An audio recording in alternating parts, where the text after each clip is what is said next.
और चलिए session fast में सबसे पहले बात असम की, जहां पर स्पेशल मैरिज एक्ट को लेकर के असदुद्दीन ओवैसी का बयान सामने आया है। ओवैसी ये कह रहे हैं कि शरीयत को खत्म करने की कोशिश की जा रही है।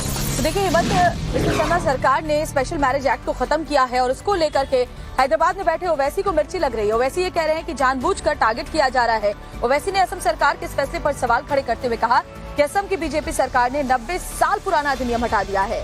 ये बड़ी खबर आपको बता रहे हैं, शरीयत को खत्म करने की कोशिश की जा रही है, ये कहना है असदुद्दीन ओवैसी का। असम स्पेशल मैरिज एक्ट को लेकर के सवाल खड़े करते हुए कहा कि असम की बीजेपी सरकार ने 90 साल पुराना अधिनियम हटा दिया है।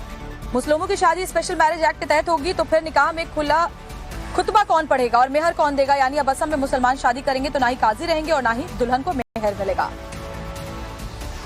शादी का जो एक्ट है 90 साल पुराना कानून निकाल दिए और क्या बोल रहे बीजेपी वाले कि हमारी शादी होना स्पेशल मैरिज एक्ट के तहत।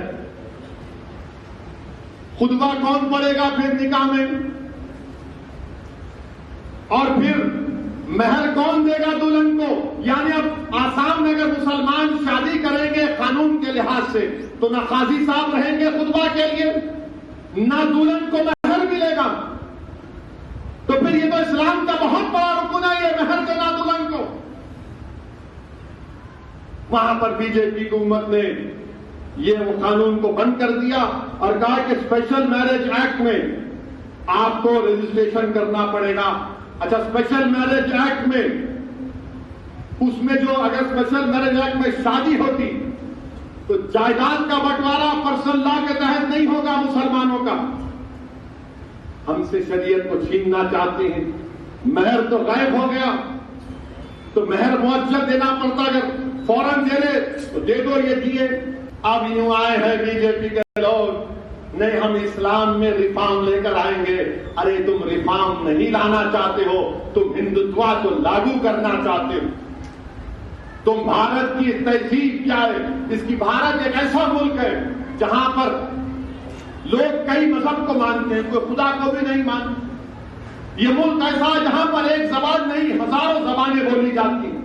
आसाम की हुकूमत ने कानून पास किया और आसाम में 51% मुसलमान टॉप के 20% गरीबों में आते। 51% मुसलमान और गैर मुस्लिम कितने आते? 1/3 खाली। और गरीबी की वजह से शादी होती। और फिर गवर्नमेंट का डेटा ये बोलता है कि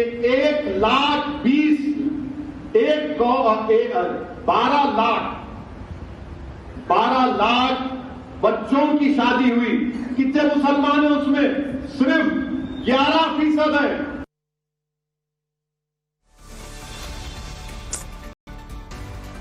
तो वैसे सवाल उठा रहे हैं असम सरकार के फैसले पर। दरअसल असम सरकार ने जो एक्ट खत्म किया है उसके तहत अब बच्चियों की 18 साल से कम उम्र में शादी नहीं हो पाएगी। मुस्लिम बच्चियों की शादी शरीयत कानून का हवाला देकर के 18 साल से कम उम्र में ही करवाई जाती थी और अब इसको खत्म करके स्पेशल मैरिज एक्ट के तहत ही सबकी शादियां होंगी। यानी हर धर्म के लिए समान कानून होंगे और इसी को लेकर के जो ओवैसी है वो सवाल उठा रहे हैं। उनका कहना है कि नकाजी होंगे शादी में और ना ही मेहर मिलेगी दुल्हन को, जो कि हमारी धार्मिक स्वतंत्रता जो है उस पर एक प्रहार है। तो असदुद्दीन ओवैसी को तो आपने सुन लिया, लेकिन हिमंता बिस्वा शर्मा ने भी साफ शब्दों में कह दिया है कि मैं जब तक जिंदा हूं तब तक बाल विवाह असम में तो नहीं होने दूंगा। असम विधानसभा में हिमंता बिस्वा शर्मा ने ये बयान दिया है जब विपक्ष उनके मुस्लिम मैरिज एक्ट को खत्म करने के फैसले का विरोध कर रहे थे। विधानसभा में स्पेशल मैरिज एक्ट के तहत शादी कराने को लेकर के विपक्ष ने जम करके बवाल किया। तो हिमंता ने भी अपना जवाब साफ दे दिया। आप लोग सुन लीजिए, असम में चाइल्ड मैरिज नहीं होने दूंगा जब तक मैं जिंदा हूं। हम होने नहीं दूंगा जब तक हिमंता बिस्वा शर्मा जिंदा है तब तक असम में चाइल्ड मैरिज नहीं होगा। आप सुन लीजिए।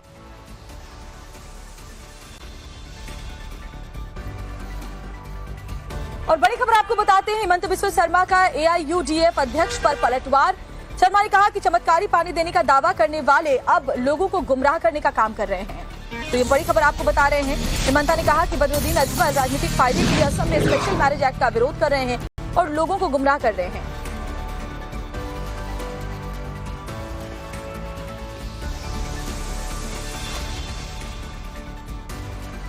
तो आपको सुनवाते हैं क्या कहा था बदरुद्दीन अजमल ने।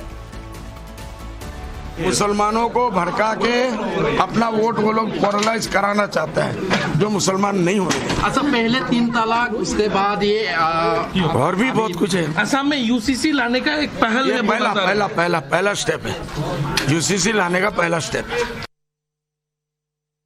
मैरिज एक्ट का लगातार विरोध कर रहे हैं और इस तरीके के बयान वो दे रहे हैं और लोगों को गुमराह करने का काम किया जा रहा है। उनकी सरकार ने, हमारी सरकार ने ऐसी प्रथाओं पर प्रतिबंध लगा दिया है।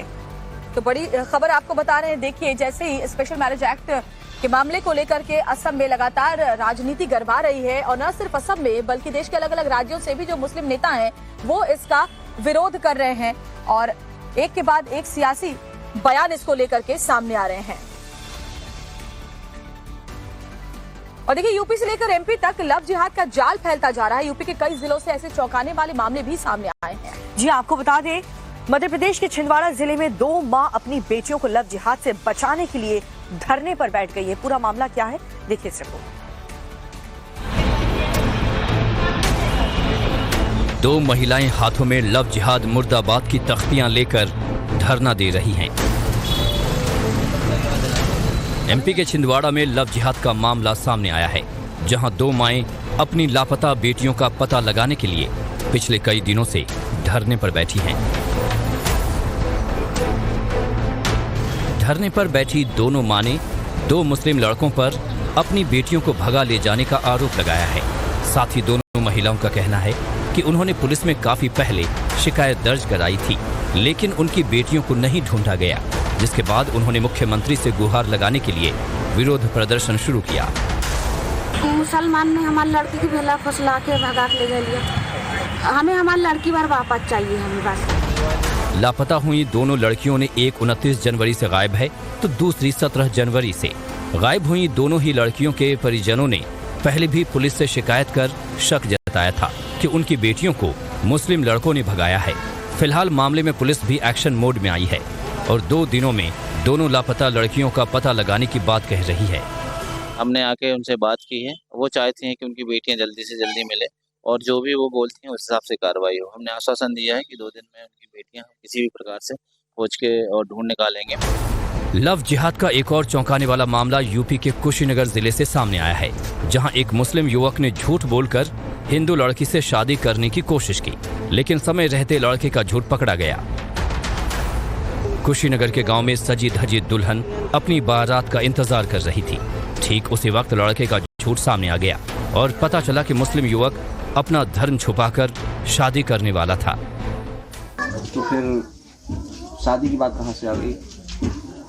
शादी बोल रहा था करने के लिए, हम बोल नहीं रहे थे करने के लिए। तो बोला था हमारे पास सब कुछ है, गाड़ी घोड़ा हर एक चीज़ है, किसी भी चीज़ की कमी नहीं। हम बोले ठीक है, लेकिन जात बिरादरी वाला कोई बात नहीं बताया था हमको।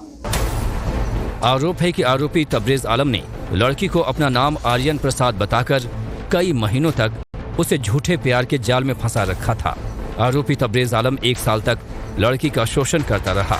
इतना ही नहीं, आरोपी ने खुद को यूपी पुलिस में इंस्पेक्टर बताकर अपनी पोस्टिंग गोरखपुर बताई थी।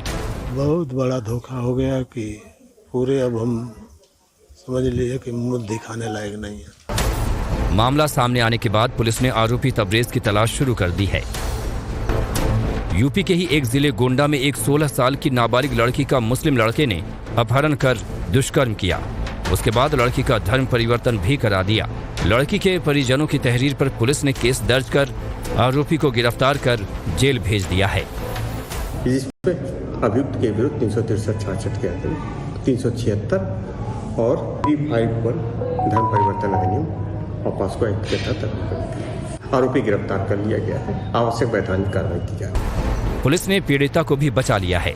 मामला तबरगंज थाना क्षेत्र का है। नाबालिग लड़की का जिला महिला अस्पताल में फिलहाल इलाज चल रहा है। और चलिए देश की कुछ और बड़ी खबरें आपको दिखाते हैं 1 मिनट के अंदर। प्रधानमंत्री नरेंद्र मोदी आज से मिशन साउथ में जुट गए हैं।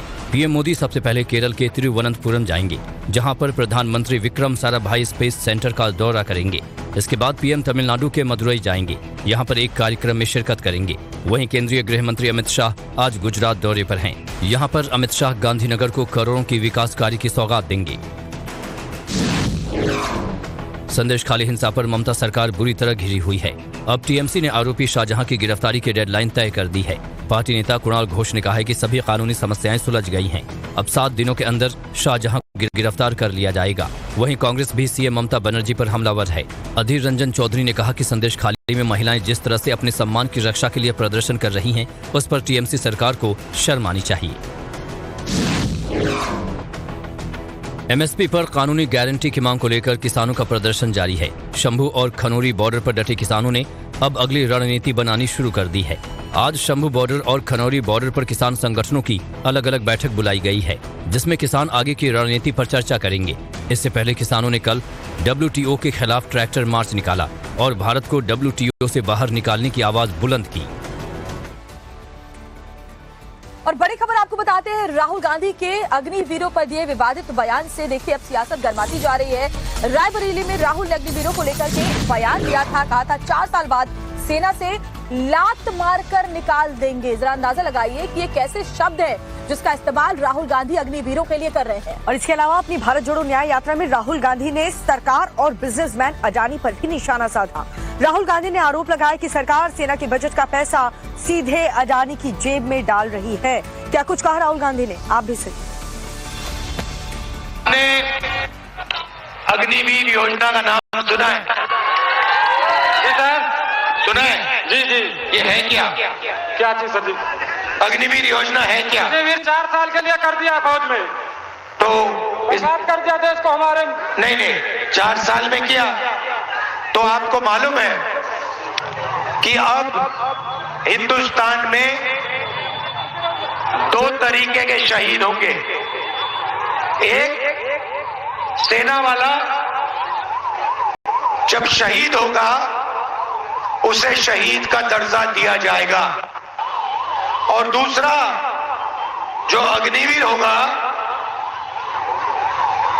जब वो शहीद होगा उसको शहीद का दर्जा नहीं दिया जाएगा, उसकी लाश को परे कर दिया जाएगा और उसको भूल दिया जाएगा। अग्निवीर योजना में जो शहीद होगा उसको ना पेंशन मिलेगी, परिवार को ना पेंशन मिलेगी, ना मदद मिलेगी, कुछ नहीं।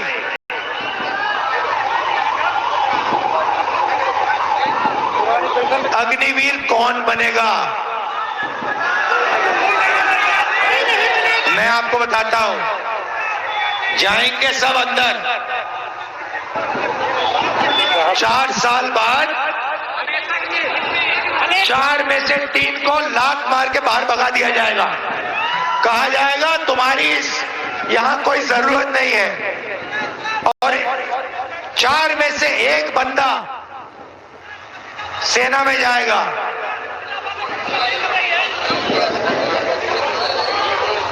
जो पैसा अग्निवीरों को मिलना चाहिए, सेना का बजट का पैसा, वो कहां जा रहा है?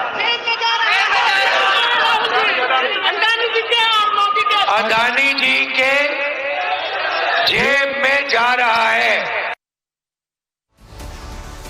खबर हरियाणा से, जहां पर नफे सिंह राठी की हत्या ठीक उसी प्रकार हुई है जैसे पंजाबी सिंगर सिद्धू मूसेवाले की, और यही वजह है कि हरियाणा पुलिस के साथ साथ अब दिल्ली पुलिस भी जांच में जुट चुकी है।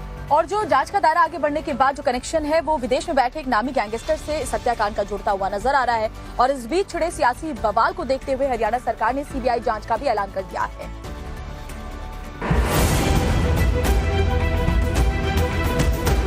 हरियाणा में इनेलो के प्रदेश अध्यक्ष नफे सिंह राठी हत्याकांड को लेकर तफ्तीश का दायरा बढ़ा दिया गया है। हरियाणा पुलिस के साथ साथ अब दिल्ली पुलिस की क्राइम ब्रांच और स्पेशल सेल भी जांच में जुट गई है। पंजाब में हुए सिद्धू मूसेवाला हत्याकांड की तरह ही इस वारदात को भी अंजाम दिया गया है। पुलिस को विदेश में बैठे एक बड़े गैंगस्टर के शामिल होने के सबूत मिल रहे हैं। सूत्रों की माने तो पुलिस को हत्याकांड से पहले एक गैंगस्टर के गुर्गों के इलाके में अचानक एक्टिव होने और प्रोफेशनल शूटर के शामिल होने के सबूत मिल रहे हैं। देखिए, कई संदिग्ध जो हैं वो आइडेंटिफाई हुए हैं, कई महत्वपूर्ण साक्ष्य जो इसमें आए हैं और जिन पे हमारी विस्तृत विवेचना इन्वेस्टिगेशन चल रहा है। और आगे जैसे भी इन्वेस्टिगेशन बढ़ेगा तो और भी इसमें चीज़ें क्लियर होंगी और जिसके अगेंस्ट जो एविडेंस आता है उन पे हम अरेस्ट भी करेंगे और जो सख्त कानूनी कार्रवाई बनती है वो करेंगे। नफे सिंह राठी हत्याकांड की जांच में जुटी पुलिस हर उस संदिग्ध से पूछताछ कर रही है जिस पर उसे रत्ती भर का भी शक है। पुलिस ने हत्या के खुलासे को लेकर अब टीम का दायरा बढ़ाते हुए 7 टीमों को फील्ड पर उतार दिया है। वहीं इनेलो पार्टी ने ऐलान किया है कि अगर 7 दिन में खुलासा नहीं होता है तो वो बड़े पैमाने पर प्रदर्शन करेगी। नफे सिंह की हत्या को लेकर विधानसभा में भी हंगामा हुआ और सीबीआई जांच की मांग की गई, जिस पर सरकार ने भी सीबीआई जांच कराने का ऐलान किया। किसी भी हालत में हम इन हत्यारों को छोड़ेंगे नहीं, जो भी पाए जाएंगे उनके खिलाफ सख्त से सख्त कार्रवाई की जाएगी। अगर हाउस की तसल्ली सीबीआई इंक्वायरी से होती है तो सीबीआई इंक्वायरी से होगी। इनेलो प्रदेश अध्यक्ष नफे सिंह राठी की हत्या किस वजह से की गई है, अभी इसके सबूत खंगाले जा रहे हैं। पुलिस को उम्मीद है कि वो जल्द इसका खुलासा कर देगी। मैं आपको दिखाते हैं राजनीति जगत से जुड़ी कुछ बड़ी खबरें। यूपी में राज्यसभा की 10 सीटों के लिए आज होने वाला चुनाव बेहद दिलचस्प हो गया है। इनमें से 9 सीटों को लेकर तो स्थिति साफ है, लेकिन एक सीट को लेकर अभी भी सस्पेंस कायम है। वहीं हिमाचल प्रदेश और कर्नाटक में भी राज्यसभा चुनाव हैं। हिमाचल में जहां कांग्रेस का पलड़ा भारी है तो वहीं कर्नाटक में 4 सीटों के लिए 5 उम्मीदवार के मैदान में होने से चुनाव में क्रॉस वोटिंग का खेल हो सकता है।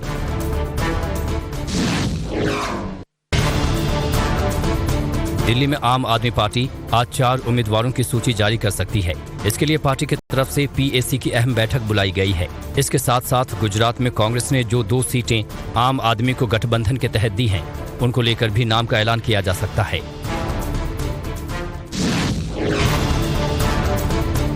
दिल्ली के मुख्यमंत्री अरविंद केजरीवाल लगातार 7 समन के बाद भी ईडी के सामने अब तक पेश नहीं हुए हैं। प्रवर्तन निदेशालय सीएम केजरीवाल से शराब घोटाले मामले में पूछताछ करना चाहती है।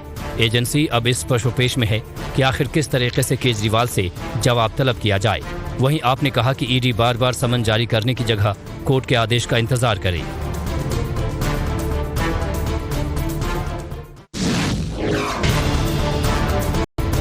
उत्तराखंड सरकार आज 2024-2025 के लिए बजट पेश करेगी।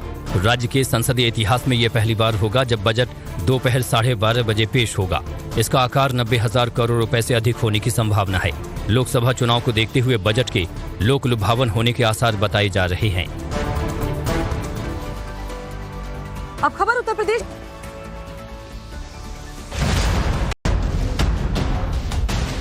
ये तस्वीर लखनऊ के हुसैनगंज इलाके की है, जहां बीती रात बड़ा हादसा हुआ।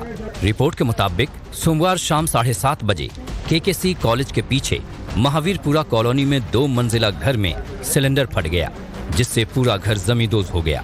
उस वक्त घर में मौजूद 11 लोग मलबे में दब गए। घटना की जानकारी मिलते ही पुलिस और फायर ब्रिगेड की टीम ने घटनास्थल पर पहुंचकर रेस्क्यू ऑपरेशन में जुट गई, जिसमें 1 घंटे का वक्त लग गया, लेकिन सभी लोगों को सुरक्षित बाहर निकाल लिया गया, जिसके बाद उन्हें इलाज के लिए सिविल अस्पताल में भर्ती करा दिया गया। हादसे का एक और वीडियो महाराष्ट्र के रायगढ़ से सामने आया है। यहाँ पर उरण के धुतुम गांव में बांध का हिस्सा टूटने से हड़कंप मच गया। जिस वक्त ये घटना हुई उस समय 4 बच्चे मलबे में दब गए। पुलिस ने तुरंत रेस्क्यू ऑपरेशन भी चलाया। 2 बच्चों को तो सुरक्षित बाहर निकाल लिया गया, लेकिन 2 बच्चों की मौत मलबे में दबकर हो गई। घायल 2 बच्चों को एमजीएम अस्पताल में भर्ती करा दिया गया है। जिला प्रशासन ने घटना की जांच के आदेश दे दिए हैं।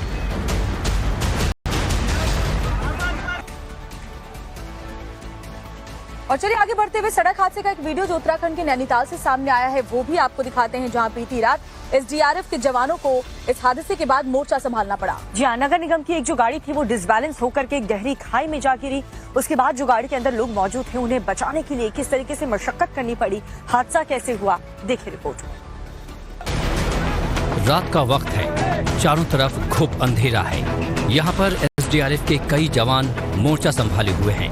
पुलिस और प्रशासन के आला अफसर भी मौके पर मौजूद हैं। आसपास के लोग भी रेस्क्यू टीम की मदद में जुटे हुए हैं।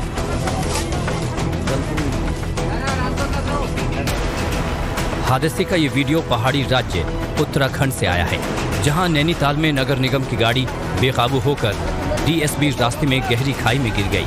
स्थानीय लोगों की जैसे ही नजर पड़ी, उन्होंने तुरंत इसकी सूचना पुलिस को दी। घटना की जानकारी मिलते ही पुलिस और एसडीआरएफ की टीम रेस्क्यू में जुट गई। जवानों ने रस्सियों के सहारे घायल को निकाला, उसके बाद एम्बुलेंस के जरिए अस्पताल पहुंचाया। नैनीताल जिले में लगातार बढ़ते हादसों को लेकर लोग भी काफी गुस्से में हैं। गांव वालों के मुताबिक सड़क खराब होने की वजह से इस प्रकार की घटनाएं बढ़ रही हैं। इससे पहले नैनीताल के बागनी गांव में पर्यटकों की गाड़ी खाई में गिर गई थी, जिसमें 5 लोगों की जान चली गई थी।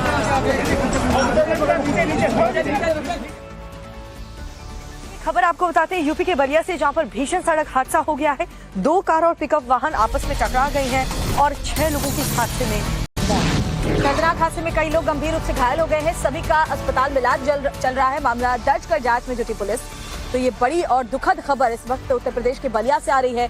सड़क हादसे में 6 लोगों की मौत हो गई है। ये जनपद बलिया में थाना बैरिया के अंतर्गत बैरिया और हल्दी का बॉर्डर पड़ता है। वहाँ पर रात में 3 साढ़े 3 बजे के लगभग एक एक्सीडेंट हो गया। इसमें कुछ लोग दोपटी थाने से एक तिलक का कार्यक्रम अटेंड करके आ रहे थे। 2 मार्शल जीपू में थे, उनके बीच में और एक पिकअप के बीच में एक्सीडेंट हो गया। तो इस एक्सीडेंट में 6 लोगों की मृत्यु हुई है, जिसमें से 2 बच्चे भी हैं और काफ़ी लोग घायल हुए हैं, जिनके यहाँ जिला अस्पताल से बीएचयू के लिए रेफ़र किया गया है। और जो घायल यहाँ पर हैं जिला अस्पताल में हैं या फिर सोनबरसा चिकित्सालय में हैं, उनकी हम लोग पूरी मदद कर रहे हैं और उनके अच्छे से अच्छे इलाज की व्यवस्था हम कर रहे हैं।